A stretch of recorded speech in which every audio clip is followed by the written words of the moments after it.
subscribe.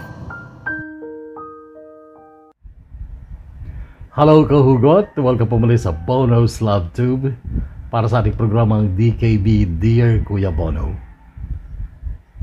Sa mga bago lang sa ating channel, welcome po sa Bono's Love Tube at maraming salamat kung kayo po ay magsusubscribe. Samantala sa mga dati nating mga subscribers, maraming salamat for staying at sana ay maligaya pa rin po kayo sa Bono's Love Tube. Pag-ibig, ito ay isang napakagandang bagay sa buhay ng tao, kung hindi man pinakamagandang bagay na regalo ng Diyos sa atin. Kaya lang bakit may mga taong nasisira, napapariwara dahil sa pag-ibig? Bakit may mga taong hinahamon at tinatalikuran ng pamilya dahil sa pag-ibig? Inyo pong tunghayan ang kwento ng buhay at pag-ibig ng kahugot nating si Hugo mula sa DKB Dear Kuya Bono ng Bono's Love Tube, the Kahugot YouTube channel.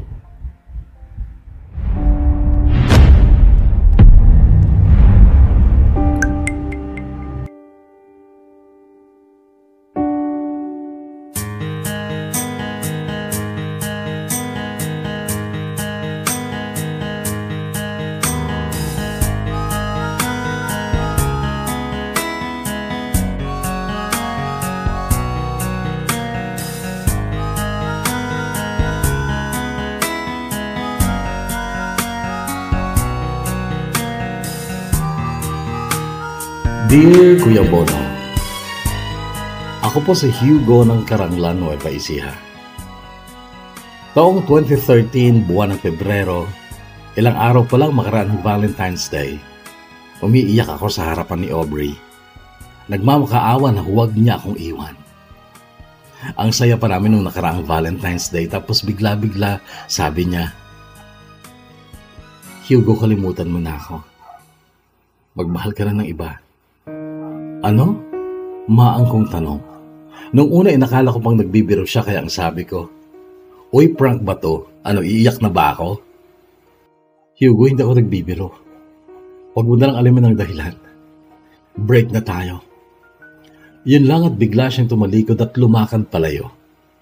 Hinabol ko at nung maabutan ko ay hinawakan ko ang kamay niya. Nakita kong seryoso ang mukha niya. Tapos tinabig niya ang kamay ko. Anong nangyari? Babe, may nagawa ba ako? Tanong ko. Mabilis na noon ang tahip ng dibdib ko. Wala kang nagawa. Basta ayoko na. Kalimutan mo na ako. Pwede ba yon? Babe, hindi ganun kadali yun. Alam mong mahal na mahal kita. Sorry, Hugo. Wala sa'yo ang mali. Nasa akin. Sabi niya tsaka muli akong tinilikuran at lumakad ulit palayo. Saglit akong natigilan at napaisip hanggang sa bumalong na ang luha ko. Hinabol ko ulit siya at hinarang ko. Hinayaan kong makita niya ang pagluha ko. Babe, huwag mong gawin sa akin to. Mahal na mahal kita. Ano bang gusto mong gawin ko?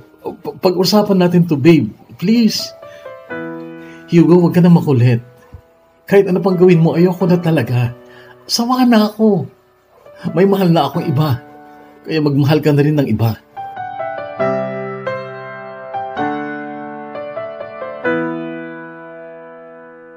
Makaraan ng isang linggo, panahon na ng final exams at kailangang pagbutihin dahil graduating ako sa CLSU noon, ganon din si Aubrey. Ilang beses kong tinangkang kausapin siya. Kapag pupunta ako sa boarding house nila, pinaprangka ako ng mga boardmates niya na ayaw akong kausapin ni Aubrey. Yun daw ang bilin niya. Sa school naman, kapag nakita ko siya, bigla siyang iiwas at kapag lalapit ako, bibilisan niya ang lakad niya para hindi ko siya maabutan. Nakakabaliw, Kuya Bono, kasi wala talaga akong alam na dahilan kung bakit kailangan niya akong i-break. Ang sabi niya meron daw siyang ibang mahal pero nag-research ako at nag-imbestiga, ngunit walang nakapagsabi sa akin na may iba na siyang nakakasama. Kahit hindi ako naniniwala na may iba na siya. Napakahirap ng panahon na yon dahil pinipilit kong mag-concentrate sa mga exams ko pero bigla na lang akong mapapaluha kapag naalala ko si Aubrey. Ang dami kong pangarap sa aming dalawa. 1 taon at 8 buwan kami. pero sa isang iglap nawala sa dahilang hindi ko alam. Nung graduation na namin, huling pagkakataong nilapitan ko siya. Nginitian pa niya ako at binati. "Congrats, Hugo," sabi niya. "Babe, kausapin mo sana ako kahit ngayon lang. Mababaliw na ako. Ano bang dahilan?" "Sinabi ko na sa'yo, di ba? May mahal na akong iba. Move on ka na, Hugo." Yun lang at umalis na siya. Naiwan akong blanco pa rin at clueless at syempre nasasaktan. Di ba't sabi mo ako'y iyong mahal? Kailanman ako'y di mo iiwanan. Bakit ka nagbago? Kung sakali man mayroon ka ng iba, puso ko'y sa'yo'y laging maghihintay. Di ko makakayanan mawalay ka kahit isang saglit. Mahirap lang kami, Kuya Bono. Magsasaka lang ang aking ama, ngunit iginapang talaga niya ang aking pag-aaral. Kaya nung makatapos ako ay agad akong naghanap ng trabaho para kahit papano'y makatulong na sa kanila. Kahit na noon ay lutang pa ang isip ko, nasasaktan pa ang puso ko. Hindi ko na ulit nakita si Aubrey mula nung matapos ang graduation. Taga-kuya po siya at alam ko kung saan ang bahay nila dahil ilang beses na rin akong nakapunta sa kanila. May tila nagtutulak sa akin na puntahan siya sa kanila pero nagdadalawang isip ako. Baka hindi rin lang kasi niya ako kausapin at isa pa, parang masyado na akong makulit at desperado sa kanya. Sa San Jose City ay nakahanap ako ng trabaho, ngunit wala sa linya ng tinapos ko. Malayo. Fisheries kasi ang tinapos ko, Kuya Bono, samantalang ang trabahong nasumpungan ko ay sa isang appliance center. Pinagtiyagan ko na lang muna ng mahigit 1 taon hanggang sa mag-chat sa akin ang kabatch kong si Angelo at sinabi niya mag-apply daw kami online kasi may mga nangangailangan ng fisheries graduate sa bansang Norway.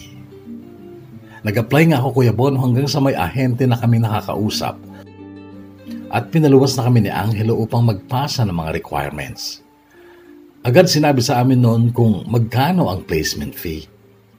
175,000 pesos. Nawalan kami ng pag-asa ni Angelo.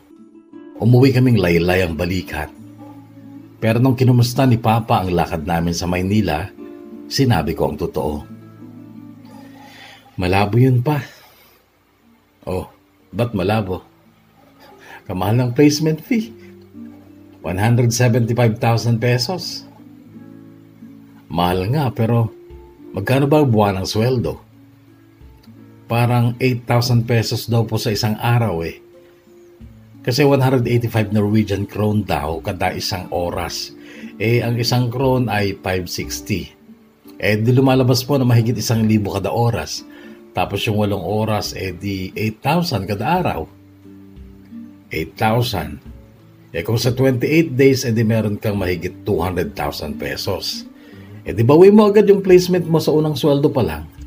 Paano nasabi mong malabo? Pa, saan tayo kukuha ng 175,000 pesos? Huwag mong problemahin yun. Ang tanong ko lang sa'yo ay kung desidido ka ba talaga?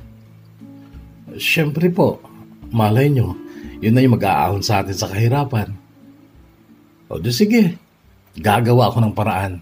Madali lang yan.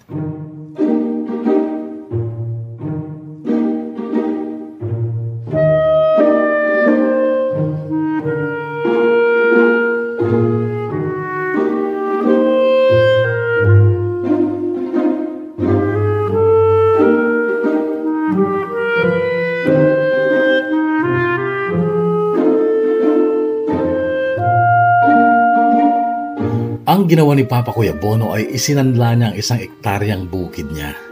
Mayroon pa siyang 1 hektaryang natira. Nakapag-provide siya ng 200,000 pesos at iyon ang gagamitan kong pang-placement fee. Pero ibabayad lang yun sa araw na magpa-flight na talaga. Pumasa ako sa medical exam at noong May 9, 2014 ay sinabihan na ako ng agency na lumuwas na dahil flight ko na kinabukasan. Maaga akong nagbiyahe, Kuya Bono. Alas 6 pa lang ay nakasakay na ako ng bus galing Tugigaraw. Bandang alas 8 pasado ay nasa Gapan na ang bus at ito ay huminto dahil may sasakay. At sobra ang gulat ko nang makita ko kung sino ang babaeng sumakay. Si Aubrey.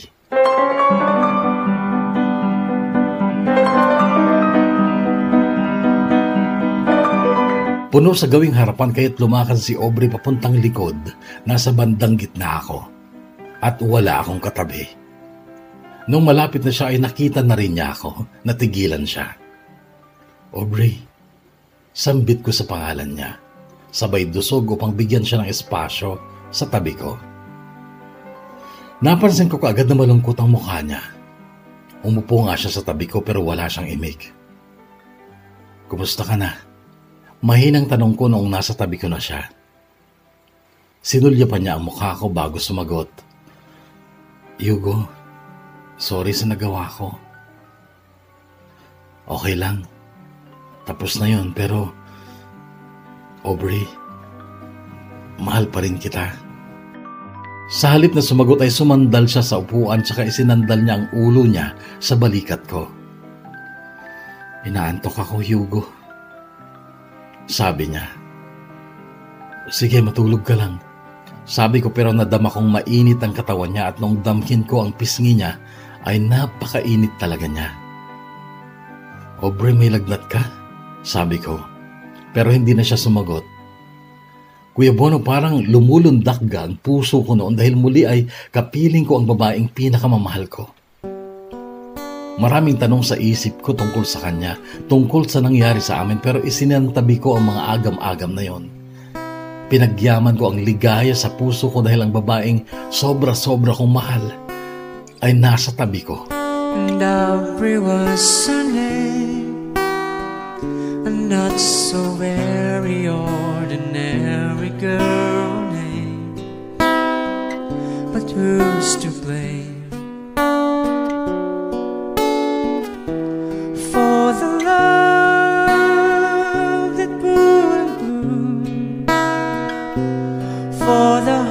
That never played in tune, like a lovely melody that everyone can sing. Take away the words that rhyme, it doesn't mean a thing. Noong lumapit ang konduktor para tikitan si Aubrey ay ginising ko siya. Saan ka daw pupunta? Tanong ko. Sasama ako sa'yo. Mahinang sagot niya na hindi man lang idinilat ang mga mata niya. Kuya, Pasay din siya. Sabi ko sa konduktor. Natulog ulit si Aubrey kaya't ako na rin ang nagbayad sa ticket niya. Noong mag-stop over sa boundary ng Tarlac at Saragossa ay ginising ko si Aubrey. Bus stop, gusto bang kumain? Bibili na tuloy ako ng gamot para sa lagnat mo. Ibili mo na lang ako ng gamot. Sagot niyang bahagya lang dumilat. Bumaba nga ako ng bus at naghanap ng mabibilhan ng paracetamol. Hindi na rin ako kumain noon. Bumili na lang ako ng tubig tsaka ako muling umakyat ng bus. Nakita ko si Aubrey na may kausap sa cellphone niya pero agad niyang tinapos ang tawag nung malapit na ako sa kanya. Umupo ako sa tabi niya at pinainom ko siya ng gamot. Saan ka ba pupunta? Tanong niya sa akin. Sa Pasay, sa agency. Flight ko na mamayang gabi papuntang Norway. Sabi ko, natahimik siya. Banaag sa mukha niya ang lungkot. Ikaw, saan ka ba talaga pupunta? Wala. Kahit saan. Bahala na. Aubrey, ano bang nangyayari sa'yo? Kailangan kita, Hugo. Kailangan kita ngayon. Sana huwag ka nang umalis. Natigilan ako sa sinabi niyo ni Aubrey. Huwag ka nang umalis, please. Sasama ako sa iyo, Hugo. Magsasama tayo. Huwag mo na sana akong iwan. Noon, Kuya Bono, ay lubha na akong nalito. Alam ng Diyos kung gaano siya kahalaga sa akin. At oo, hindi ko siya kayang iwan.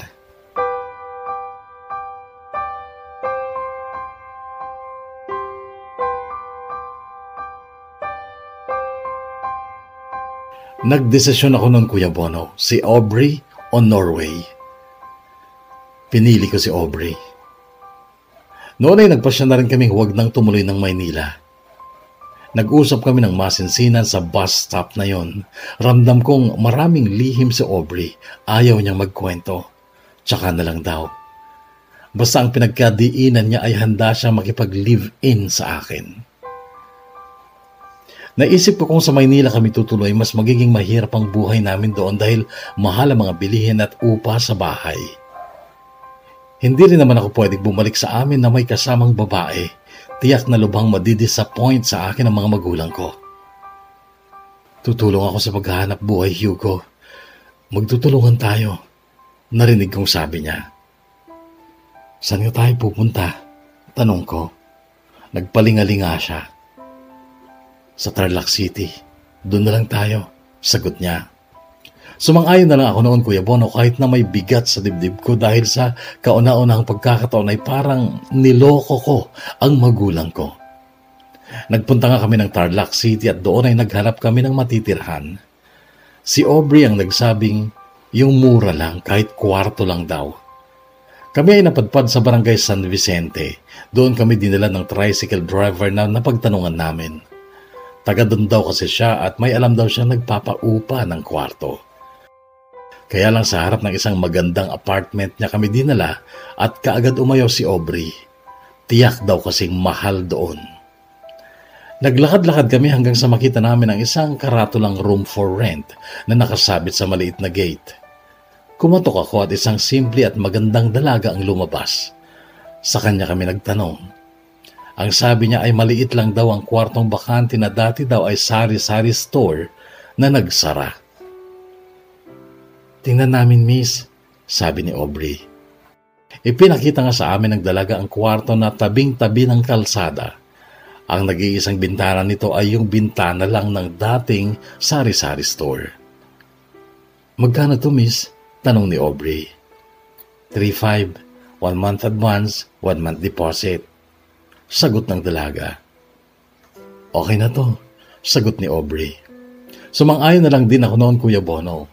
Mayroon naman siyang sariling banyo, maliit na kusina, walang kwarto at ang katre ay nakagitna sa kwarto. Noon nga binayaran ko na ang 1 month advance at 1 month deposit, Kuya Bono. Dinama ko noon ang noo ni Aubrey. Hindi na siya gaanong mainit. Kailangan natin bumili ng mga gamit, sabi ko. Sige, tara. Sabi niyang bahagyang ngumiti. Noon ko lang ulit nasilayan ang ngiting iyon kay Aubrey. At nagpaligaya yon sa puso ko. Bago kami lumabas ay niyakap ko siyang mahigpit at narinig ko siyang nagsalita. Thank you, Hugo. Huwag kang mag-alala. Babawi ako sa'yo. And Aubrey was her name. We tripped the light and danced together to the moon. But where was June? Halos sabay kami napasok ng trabaho ni Aubrey. Ako ay napasok sa isang kasa ng motorsiklo at siya naman ay natanggap bilang sales representative sa isang mall. Maganda kasi si Aubrey, Kuya Bono, at matalino kaya't madali siyang napasok. Nagsama nga kami na parang mag-asawa. Masaya ako lagi, Kuya Bono. Inspired ako sa araw-araw at ang tanging nagpapalungkot lang sa akin ay kapag naaalala ko ang magulang ko na umaasang nasa Norway na ako. Dumaan ang mga araw hanggang sa nabuntis na si Aubrey at noong malaki na ang kanyang tiyan ay tumigil na siya sa pagtatrabaho.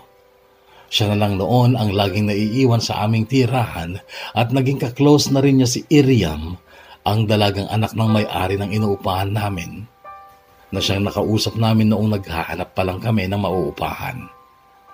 Siya si Iriam. Ilang beses ko rin nadatnan si Iriam sa aming kwarto, kakwentuhan si Aubrey. Ngunit agad siyang umaalis kapag andun na ako. Masikip kasi talaga ang inuupahan namin, Kuya Bono, pero ang sabi ni Iriam, kapag daw umalis ang umuupa sa itaas, pwede daw kaming lumipat kasi mas maluwag daw ang kwartong yun sa itaas. Kung sana sa Bulacan kayo napadpad, mas maluwang sana ang may bibigay kong upahan nyo. Sabi pa ni Iriam noon. May paupahan din kayo sa Bulacan? Oo, meron din. Sa papa ko naman yon.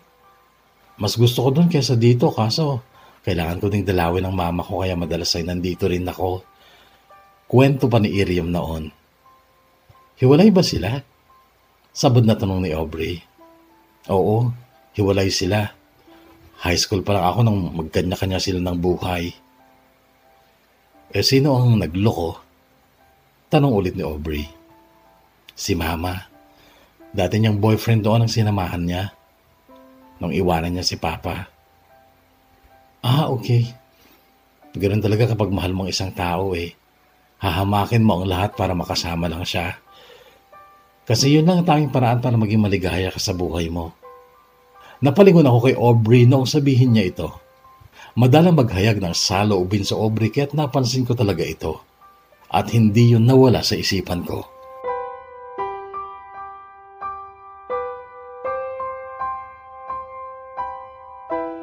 Nagkaroon ako ng hindi ko maibigang pagdududa kay Aubrey noong ipa-check up ko siya.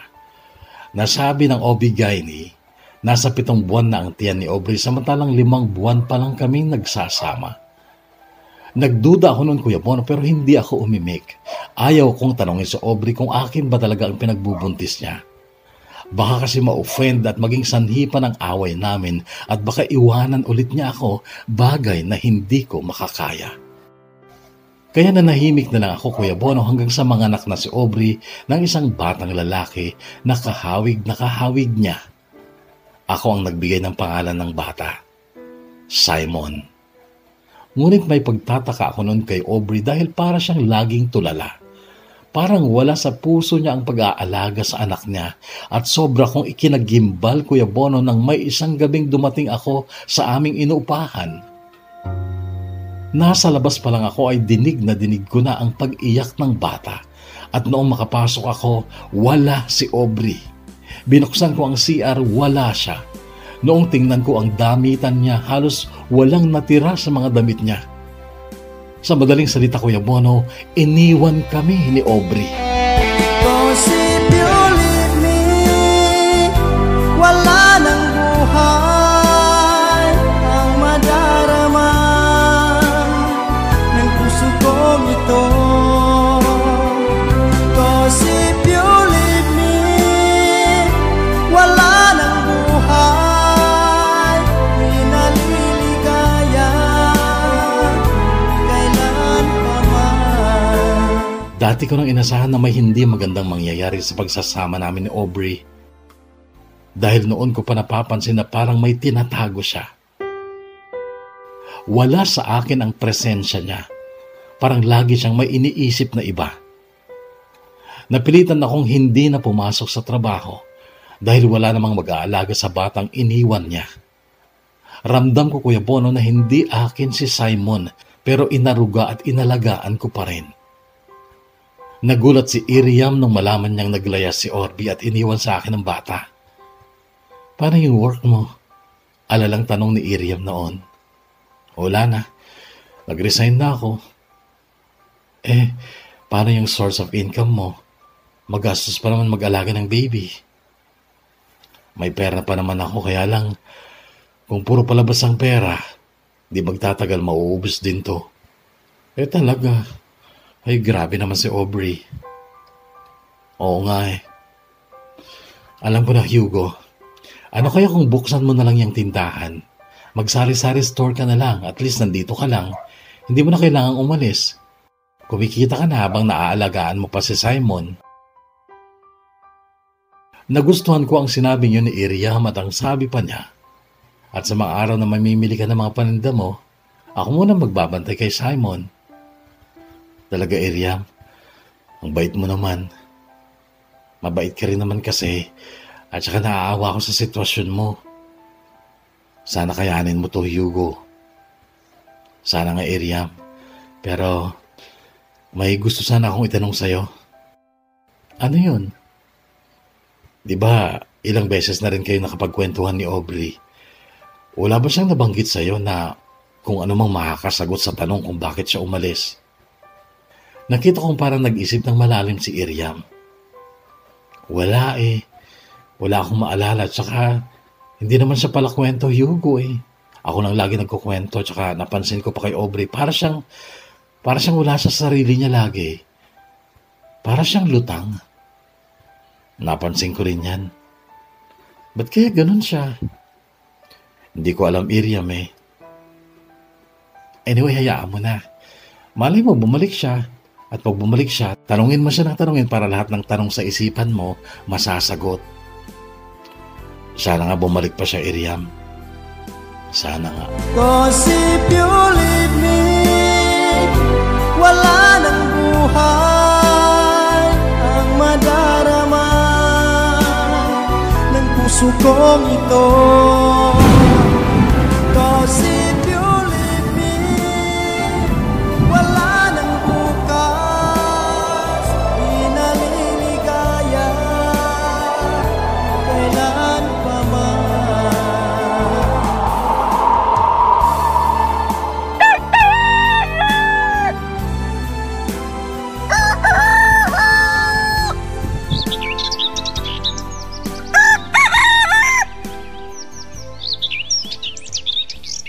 Mahigit 1 taon ang dumaan, Kuya Bono, ngunit hindi na nagpakita si Aubrey. Hanggang sa nahulog na ang loob ko kay Iriam dahil sa kabaitan pagtulong niya sa amin. Ikinagalak ko dahil noong magtapat ako kay Iriam ay umamin siyang may pagtingin din siya sa akin. Noon nga ay nagsimula kami magkaroon ng relasyon, ngunit naging challenge sa amin ang magtapat sa mama niya. Noong nahihirapan ako dahil sa pag-iwan sa akin ni Aubrey, nagawa kong mag-text sa kauna-unahang pagkakataon kay mama. Inamin ko sa kanya na hindi ako natuloy sa Norway. Nagalit si mama noong ilahad ko sa kanya ang kwento kung bakit hindi ako tumuloy. Kinagabihan noon ay tinawagan ako ni Papa. Hindi galit sa akin si Papa. Ang sabi niya ay umuwi na ako sa kanila. Yun naman talaga ang totoong gusto kong mangyari, Kuya Bono, ang umuwi na sana sa magulang ko kasi hirap na akong mag-alaga kay Simon. Tapos yung tindahan pa. Ngunit nagpakita ng willingness si Iriam na tulungan ako at saka noon ay nagsimula na rin talaga akong mahulog sa kanya. So naging kami nga ni Iriam kahit na sinabi niya sa akin na nag-aalinlangan siya. Bakit? Tanong ko sa kanya noon. At ang sagot niya, paano kung bumalik si Aubrey? Hindi ko siya nasagot. Siya ang muling nagsalita. Sige, okay lang, Hugo. Kung babalik siya, di i-exit ako. Hindi ako nakakibos sa sinabing yun ni Iriam. Mahal ko na siya noon, Kuya Bono, pero hindi pa rin nawawala ang pag-ibig ko kay Aubrey. At sa totoo lang ay miss na miss ko na si Aubrey noon. Pero wala akong idea kung nasaan siya. Nagpalit na siya ng number, kaya't hindi ko na rin siya makontak noon.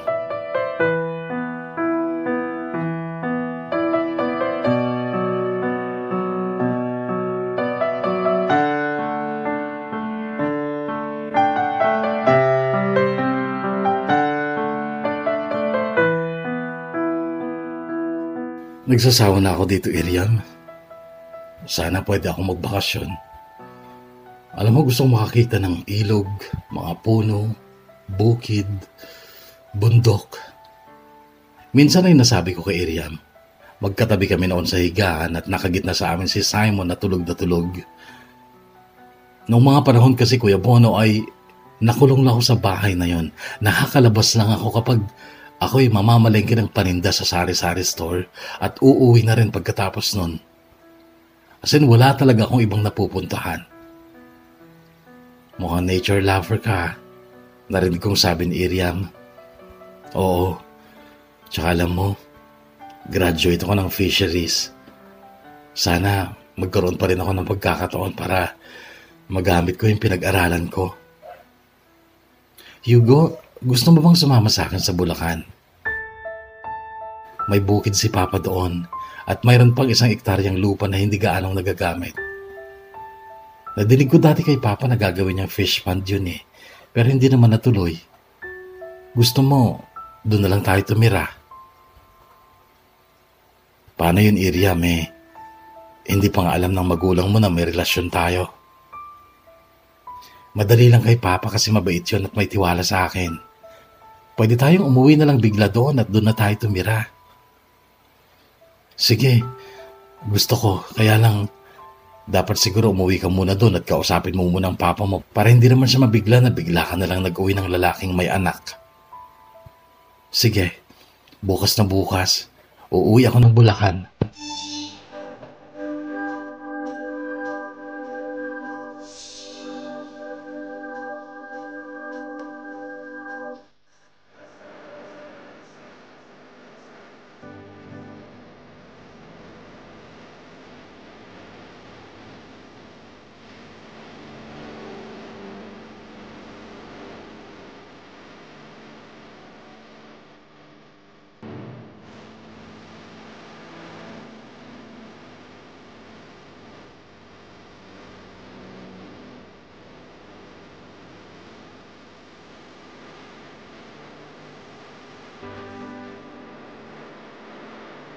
Napakabait ng Papa ni Iriam, Kuya Bono. Ang hiniling lang niya sa akin ay ang makasal daw sana muna kami ni Iriam kahit sa mayor lang pero si Iriam ang sumabad. Papa, wag muna. Magtiwala ka sa amin, Papa. Ang sa akin lang kasi yung maproteksyonan kita kasi babae ka. Saka na lang, Papa. Mahal namin ni Hugo ang isa't isa pero nakita mo, pati naman kayo ni Mama, di ba, nagbago, naghiwalay. Kaya hindi garantiya ang kasal para hindi maghiwalay ang dalawang tao. O di sige, kayong bahala. Oo, Papa. At ngayon pa, pag-usapan natin kung paano makakatulong si Hugo sa kabuhayan natin. Graduation ng fisheries. Di ba may plano kong magpagawa ng palaisdaan? Doon yun. Matanda na ako. Hindi ko na kaya. Kaya nga, Papa, nandito si Hugo. Kailangan lang namin ng pahintulot mo at saka dagdag sa kapital. May konting pera si Hugo. May ipon din ako kaso baka kulangan sa pagsisimula. Di sige. Ako'y natutuwa sa inyong dalawa dahil nasa isip niyo ang kabuhayan. Hindi gaya ng mga ate at kuya mo. Sige, tutulungan ko kayo. Yung inaanak kong kontratista, pwede kong kuning maghukay dahil marami siyang backhoe. Ikaw nang bahala sa iba, Hugo. At ikaw nakakaalam ng lahat. Opo, ako na pong bahala sa iba. Maraming salamat po sa tiwala niyo.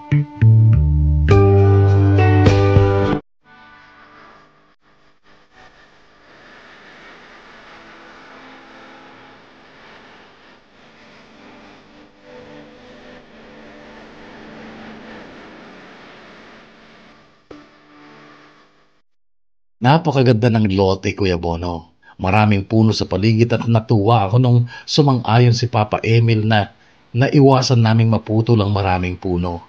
Sa pagitan lang ng mga puno kami maghuhukay ng para sa fish pond. Hindi pa rin naman naiwasang may maputol na puno kasi may mga bahaging masinsin talaga ang tubo ng mga puno. Nakagawa kami ng 6 na fish pond na katamtaman ng laki. Gamit ang binili naming water pump ay pinatubigan namin ang mga ito. Then makaraan ng 1 buwan ay namili kami ng fingerlings ng tilapia. Namili din ako ng buhay na kohol at paros shell tsaka ko isinabog sa mga fish pond. 3-in-1 bali, Kuya Bono, dahil kapag harvest time, hindi lang tilapia ang ma-harvest kundi maging kohol at paros shell. Sobrang saya ko araw-araw, Kuya Bono. Ganito talaga ang buhay na gusto ko. Kung minsan ay nagagalit lang sa akin si Iriam. Ang aga mo na nga umalis. Gagabihin ka pa ng uwi. Sabi niyang tila nagtatampo noon. Nakaharap kami sa pagkainan noon. Ang dami kasing ginagawa eh. Pasensya ka na, sabi ko. Nakangiti lang noon si Papa Emil, ang papa ni Iriam. Sa linggo, hindi ka lulusong ha. Magsisimba tayo. Linggo-linggo na yon. Bawal ka magpunta sa bukid o sa fish pond kapag araw ng linggo. Family day yon, sabi pa ni Iriam noon. Oo boss, masusunod po, nakatawang sabi ko. Nakatawa din noon si Papa Emil. At nung matapos kaming kumain ay nagpabili ng beer si Papa Emil at inaya niya ako sa maluwang na terrace ng bahay. Hugo anak, gusto kitang pasalamatan. Para po saan? Dahil nandito ka at nagbago ang buhay ng anak ko dahil sa'yo. Nakikita ko kung gaano siya kasaya mula nung magsama kayo. Masaya din ako Papa Emil na makasama kayo dito. Tsaka masaya po ako sa mga ginagawa ko. Alam mo Hugo, si Iriam lang talaga ang tunay kong anak. Mayroon siyang nakagisnang ate at kuya pero ang mga yon ay anak ng una kong asawa sa ibang lalaki. At nung makatapos sila ng pag-aaral ay iniwan na ako at nagkanya-kanya na ng buhay at hindi na ako naalala. Ganun po ba? Pagyamanin mo ang ating kabuhayan, Hugo. Yung fish pond, yung bukid. Dahil kung magkakatuluyan kayo ni Iriam, lahat ng yon, pati ang bahay na ito, ay mamanahin nyo mula sa akin.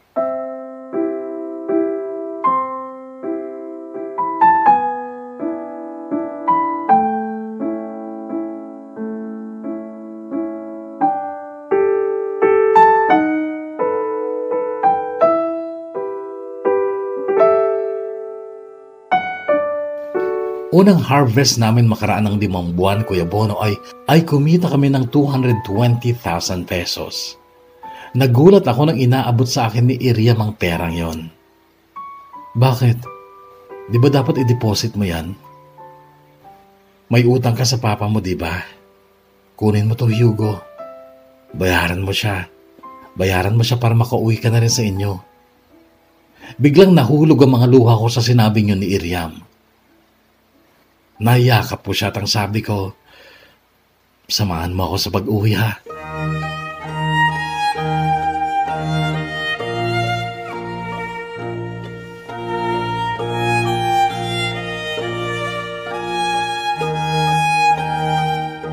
Nayakap ako ni Papa. Napakahigpit habang umiiyak. Pero hindi niya tinanggap ang pera. Ang sabi niya, ako pa nga may utang sa'yo kasi yung nasanlang lupa, nung a-abroad ka sana, sa'yo talaga yon, mana mo yon. Kaso hindi na namin natubos. Nagpadagdag na lang kami noon para tuluyan ang mabenta sa pinagsanlaan. Kailangan kasi para sa pag-aaral ng mga kapatid mo. Yung perang yan, itabi mo na lang at nang may magamit ka sa kasal ninyo nitong si Iriam. Napasulyap ako kay Iriam noon, ang tamis ng kanyang ngiti. Doon kami magpapakasal sa Bulacan, Papa. Dapat makapunta kayo, sabi ko. Abay, siyempre. Aarkila kami ng minibus at buong kamag-anakan natin ay dadalo. Nakatawang sabi ni Papa, kaso may ibang nangyari, Kuya Bono.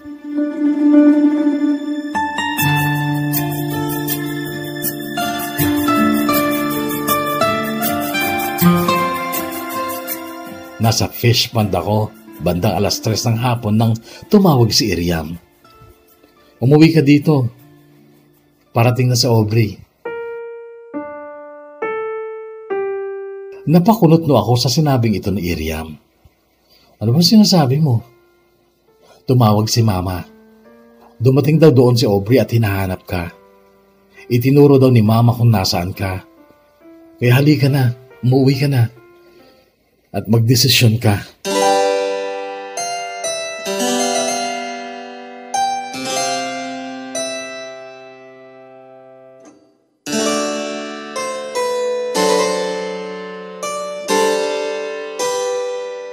Mag-aalas 5 ng hapon nang dumating si Aubrey sakay ng magarang SUV. Driver niya ang kasama niya at nakakamangha ang kagandahan at postura ni Aubrey, Kuya Bono. Animo siya isang artista. Bihis na noon si Simon na alam ni Iriam na babawiin na ni Aubrey. Pinagbibihis din ako ni Iriam noon pero hindi ako nagbihis. Formal na formal si Aubrey. Walang kangiti-ngiti kahit nung yakapin nito si Simon. Pero hindi na siya kilala ng bata. Anong kailangan mo, Aubrey? Formal ko ring tanong sa kanya. Kukunin ko lang ang anak ko. At ikaw din kung gusto mong sumama sa akin.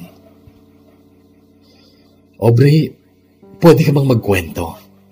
Bakit bigla kang umalis? Saan ka nagpunta? Kanino ka sumama? Bakit mo kami iniwan? Ayoko ng buhay na binigay mo sa akin, Hugo. Umalis ako para kamtin ang pangarap kong buhay. Nagpunta ako ng Japan at nag-asawa ng Hapon. Kahit hindi ko mahal, at least may pera. Maraming pera. May asawa ka na pala eh. Bakit gusto mo pa ako sumama sa'yo? Patay na siya at nag-iwan siya sa akin ng kayamanan. Pwede na ulit tayo magsimula kung gusto mo. Noon ay sinulyapan ko si Iriam. Nakayuko siya na parang nagdadasal. Aubrey, alam mo bang wala akong tiwala sa'yo? At parang hindi ko kayang ibigay sa'yo si Simon dahil parang mapapabayaan mo lang. Ako ang ina niya, Hugo. Alam ko, pero lutang ka eh. Parang may sira ka sa utak. Natahimik siya at walang kagalaw-galaw sa upuan niya. Nakasalamin siya ng itim kaya't hindi ko kita ang mga mata niya. Inasahan ko magagalit siya sa sinabi ko pero hindi siya kumibo. Maya-maya pa'y binuksan niya ang kanyang mukhang mamahaling bag at naglapas ng pera. Isang bugkos ng tig-1,000. Hugo, kunin mo to. Para sa bata. Anong ibig mo sabihin? Hindi ko na muna kukunin si Simon.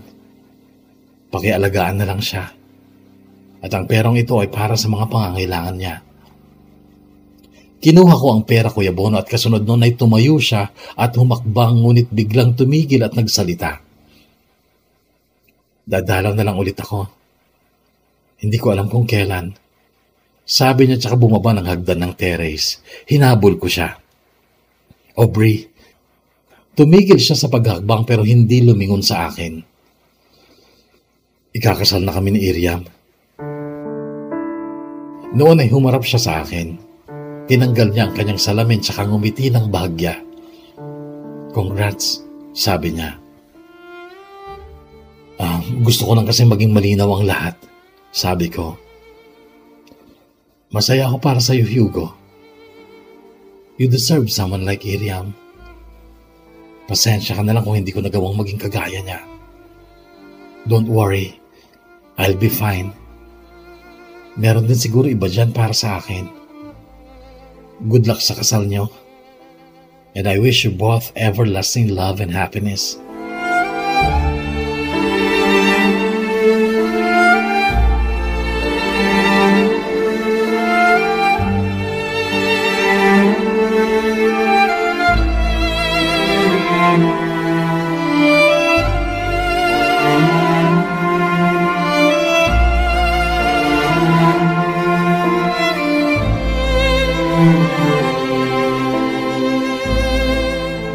June 18, 2018 ay ikinasal kami ni Iriam, Kuya Bono. Si Papa ay hindi pala nagbibiro. Talagang isang minibus silang dumating dito sa giginto nung kasal namin ni Iriam. Sa ngayon, Kuya Bono, ay may isa na rin kaming anak ni Iriam, si Baby Maybelline. At siya ay love ng kuya niyang si Simon na tama. Hindi ko nga pala anak si Simon. Ang ex-boyfriend ni Aubrey na taga-Gapan ang nakabuntis sa kanya noon. Gayunpaman ay totoong anak ang turing namin sa kanya kasi kami din ni Iriam ang kinikilala niyang mama at papa. Napakadikit sa akin ni Simon at mukhang mamanahin niya ang hilig ko sa pangingisda.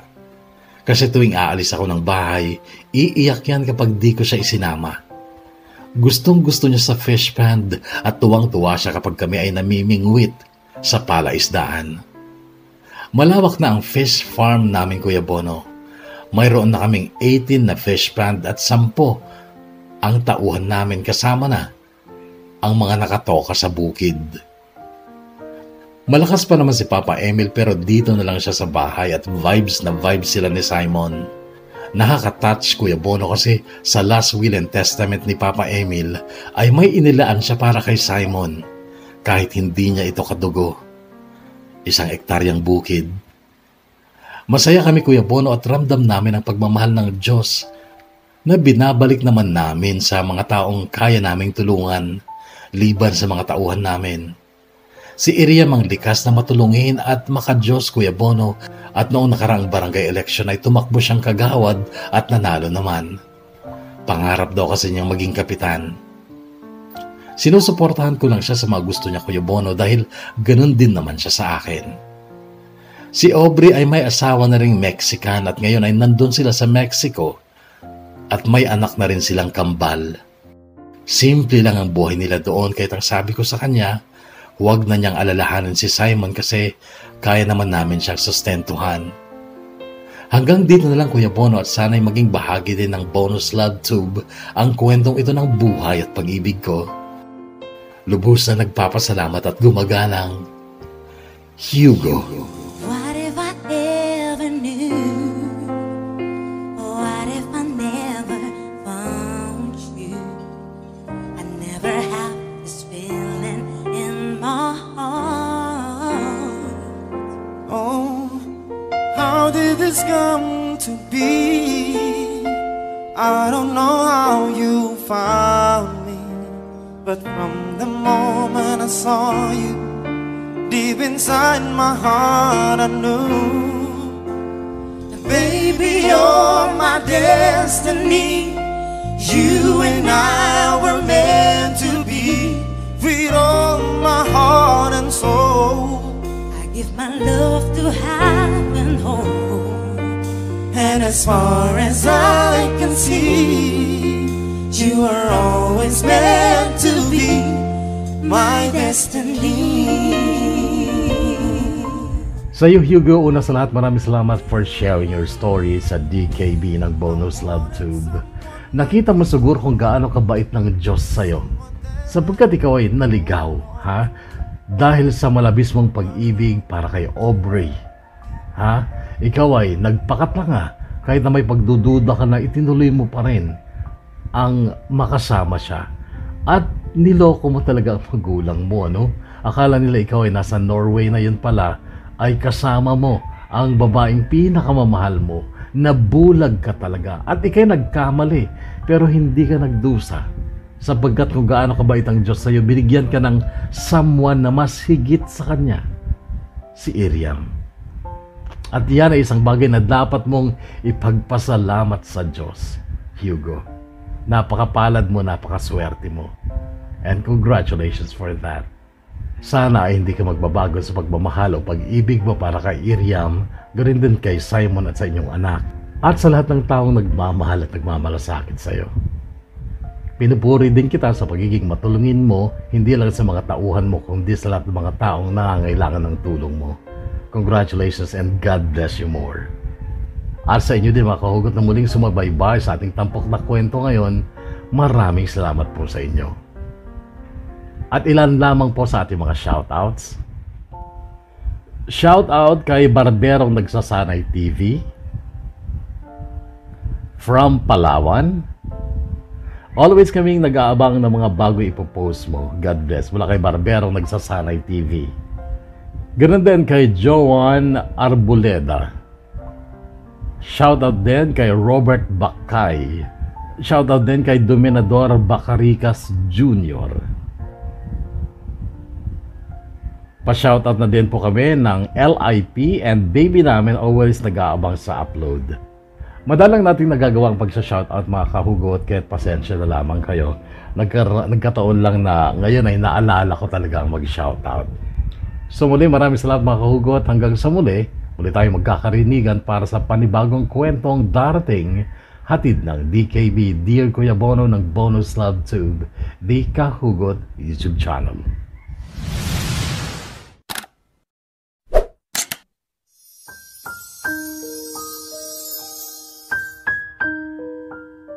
Subscribe.